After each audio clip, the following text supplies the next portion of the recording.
வணக்கம். நம்ம சேனலுக்கு தொடர்ந்து ஆதரவளித்து கொண்டிருக்கும் நல்ல உள்ளங்களுக்கு நன்றி. சமரசம் இல்லாமல் நிறைய செய்தியை கொடுத்துட்ருக்கோம்.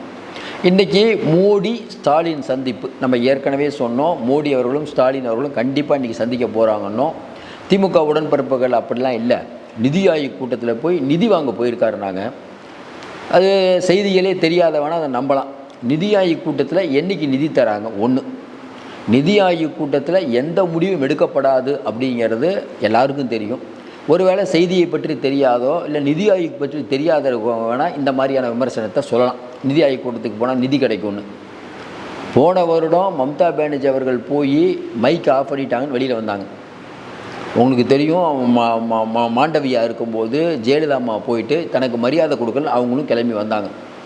3 வருடங்களாக ஸ்டாலின் போகல. அவருக்கு தெரியும் போனாலும் ஒன்றும் நடக்காதுன்னு. இந்த தடவை போகிறாரு. போய் மீட்டிங்கில் பேசுகிறதோடு நிறுத்திக்கலாம். மாநிலங்களுக்கு 50% நிதி பகிர்வை கொடுக்கணும், அப்புறம் எங்களுக்கு நிலுவையில் உள்ள சமர சிக்ஷா திட்டத்துக்கு நிதியை விடுவிக்கணும், அப்புறம் மெட்ரோ பணிகளுக்கு நிதியை ஒதுக்கணும். இதெல்லாம் கரெக்ட். அங்கே பேசுனது கரெக்ட். அங்கே பேசுனதை தாண்டி தனியாக போய் பிரதமரை சந்தித்து அப்படி என்ன பேச போகிறீங்க? சிம்பிளான கேள்வி தானே. எல்லா மேட்டரும் மீட்டிங்கில் பேசிட்டீங்க, தனியாக சந்தித்து போட்டு என்ன பேசிடுவீங்க? இதே தானே அங்கே சொல்லுவீங்க. அப்போ தனியாக சந்தித்தா தன்னுடைய இமேஜ் உடையும்னு தெரிஞ்சும் மோடி அவர்களை போய் ஸ்டாலின் பார்த்தாருன்னா கண்டிப்பாக விமர்சனத்துக்கு உள்ளாகும். இதை மாற்றவே இல்லை. நீங்கள் தமிழ்நாடு மக்கள்கிட்ட என்ன சொல்லுங்கள்? இல்லைங்க, அவர் நிதியை வாங்க போகிறாரு, அதை வாங்க போகிறாரு. அப்பா நீ வேறப்பா, வீட்டில் பிரச்சனைப்பா, வீட்டில் ரைடு வந்துருச்சுப்பா, அதனால் போகிறார். மம்தா பானர்ஜி ஏன் போகல? மம்தா பானர்ஜி போனால் பிரைம் மினிஸ்டரோட பார்க்க வேண்டியிருக்கும். பிரைம் மினிஸ்டரை பார்த்தா அது தேவையில்லாமல் மம்தா பானர்ஜி பிரைம் மினிஸ்டருக்கும் ஒரு நல்ல உறவு இருக்குது அப்படின்னா மாநிலத்தில் அவங்க அரசியல் பண்ண முடியாது. ஏன்? மோடி அப்படிங்கிற ஒருத்தர் மோசமானால் இந்த ஆட்சியே போகணுன்னு கடுமையாக விமர்சிச்சுட்ருக்காங்க மம்தா பானர்ஜி. இங்கே நம்ம பாசிசம்ங்கிற மாதிரி அந்த அம்மா அங்கே சொல்லிகிட்டு இருக்காங்க. அது ஜெயிச்சுட்டும் இருக்காங்க. அப்படிப்பட்ட சூழ்நிலை இந்த மீட்டிங்கில் கலந்துட்டா தேவையில்லாத பிரச்சனை வரும். ஏன்னா மோடியா லேடியாங்கிற ரேஞ்சுக்கு அங்கே போயிட்டுருக்கோன்ட்டு அவங்க ஒதுங்குறாங்க. அவங்க இந்த மீட்டிங்கில் கலந்துக்கல. அதே மாதிரி கேரளா கலந்துக்கல, கர்நாடகா கலந்துக்கல. இப்படிப்பட்ட சூழ்நிலையில் இன்றைக்கி ஸ்டாலின் அவர்களுக்கு முக்கியத்துவம்னா அவ்வளோ முக்கியத்துவம். ஏன்னா நிர்மலா சீதாராமன், யோகி ஆதித்யநாத் பக்கத்தில் நிற்கிறார். அப்போ ரேவந்த் ரெட்டியோ அவங்களுக்கெல்லாம் கொடுக்காத மரியாதை இவர் கொடுக்குறாங்க. அதாவது நாயுடுக்கு எந்த அளவுக்கு ஒரு மரியாதையோ அதே மரியாதை இவங்களுக்கு கொடுக்குறாங்க. அப்போ இயற்கையிலே எல்லோரும் விமர்சனம் வரும் தானே. என்னங்க அது பண்ணுறாங்க, என்ன தான் உடன்பிறப்புகள் இதுக்கு முட்டு கொடுத்தாலும் அதெல்லாம் இன்னைக்கு தப்பு தாங்க அப்படின்னு சொல்கிறவங்க நிறைய பேர் இருக்காங்க. மக்கள் மனதில் இவர் போனது எதற்காக அப்படின்னா ரொம்ப தீவிரமாக குடும்பத்தை பாதுகாக்கங்கிறது தான் மக்களுடைய இயல்பு. நீங்கள் என்ன தான் சொன்னாலும் ஒன்று. அதன் பிறகு மோடி அவர்கள் இன்றைக்கி பள்ளி கல்வித்துறைக்கு வழங்க வேண்டிய 2200 கோடி கொடுங்க அப்படின்னு சிஎம் கேட்டதாக சொல்கிறாங்க. நமக்கு அதுலேயே டவுட் என்னென்னா, இந்த விஷயத்தை பொறுத்த வரைக்கும் 2 நாளைக்கு முன்னாடி தான் ஒன்றிய அரசு சென்னை ஹைகோர்ட்டில் ஒரு சூட் போட்டிருக்காங்க. ஒன்று, சென்ட்ரல் கவர்மெண்ட்டை எதிர்த்து இன்றைக்கி ஸ்டேட் கவர்மெண்ட் நம்ம தமிழ்நாடு அரசு உச்சநீதிமன்றத்தில் வழக்கு போட்டிருக்காங்க. இந்த வழக்கு சம்பந்தமாக ஏதாவது ஏன்னா சுப்ரீம் கோர்ட்டுக்கு போகும்போது ஏன் ஒன்றிய அரசு நிதி கொடுக்கலன்னு பேசும்போது தமிழ்நாடு அரசு தன்னுடைய வாதத்தை எடுத்து வைக்கும். அப்போ ஒன்றிய அரசை டேமேஜ் பண்ணியே ஆகணும். அப்போ அந்த டேமேஜ் இந்த மாதிரிலாம் இருக்குதுங்க விஷயம் அப்படின்னு சொல்லக்கூடும் அப்படிங்கிற மாதிரி நம்ம புரிஞ்சுக்கலாம். அது மட்டும்தான் சொல்லுவாங்க அப்படின்னு நம்ம நினைக்கல. இதில் வேறு ஏதோ ஒரு அரசியல் இருக்கிறது. எல்லோரும் சொல்கிற மாதிரி இடி அப்படிங்கிற ஒன்று இன்றைக்கி கதவை தட்ட வந்துட்டாங்க. உச்சநீதிமன்றம் தற்காலிக ரிலீஃப் கொடுத்துருக்குது.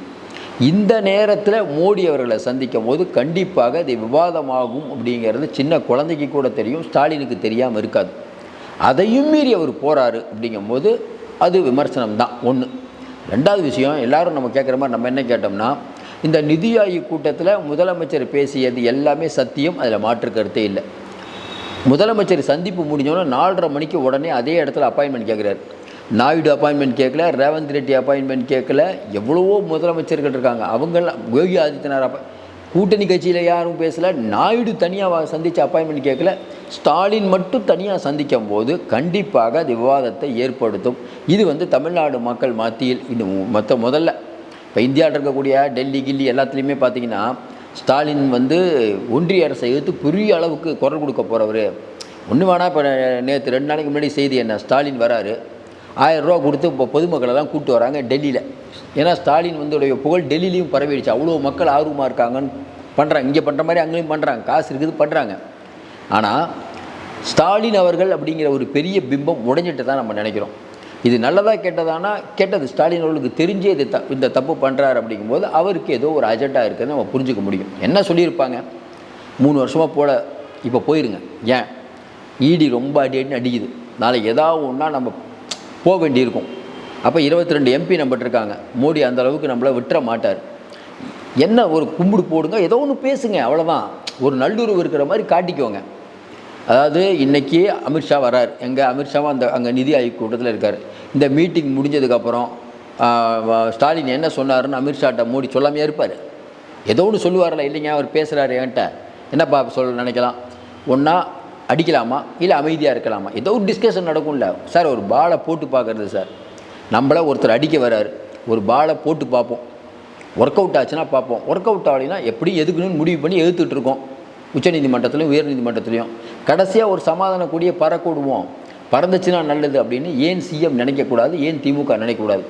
திமுக வரலாறு தெரிஞ்சவங்களுக்கு தெரியும், வீட்டில் எலி வீட்டில் புலி வெளியில் எலிங்கிற மாதிரி தமிழ்நாட்டில் புலி, அங்கே போனால் எலி. ஏன்?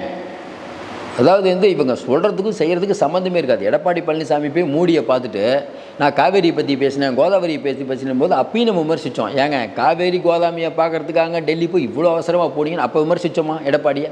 அப்போ இதுவும் விமர்சன தாக்கக்குள்ளப்படும். நீங்கள் உதயநிதி ஸ்டாலின் சொல்கிறாரு மோடிக்கும் பயப்பட மாட்டோம், ஈடிக்கும் பயப்பட மாட்டோம்னு.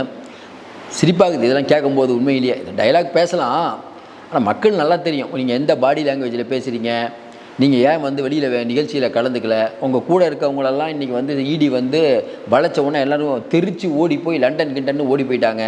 நிறைய ஐஏஎஸ் ஐபிஎஸ் அதிகாரிகளுடைய பணம் சினிமாவில் போட்டு பெரிய அளவுக்கு இரட்டிப்பாக பண்ணித்தரேன், பெரிய அளவுக்கு பண்ணித்தரேன்னு ஜூஜு பணம் வாங்கிட்டாருங்கிற மாதிரியான செய்திகள் வருது.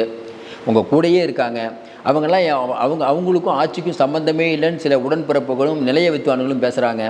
செந்தில் பாலாஜி அவர்கள் அந்த நம்ம ஓமந்தூராரில் இருக்கும்போது நள்ளிரவு 2 மணிக்கு உதயநிதி அவர்கள் போகும்போது 2 பேர் கூட போகிறாங்க. நமக்கு ஒன்றும் புரியல. அதில் 2 பேரும் கூட இருக்கவங்க தான், அவங்க தான் இப்போ அப்ஸ்காண்ட் ஆகியிருக்காங்க.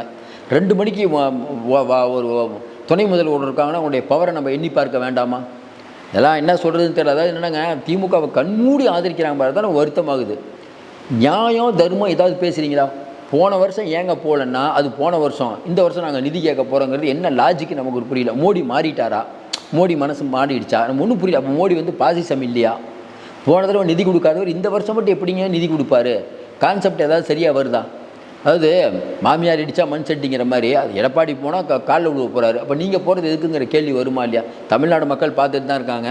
பொறுத்திருந்து பார்ப்போம். மீண்டும் சந்திப்போம். நன்றி, வணக்கம்.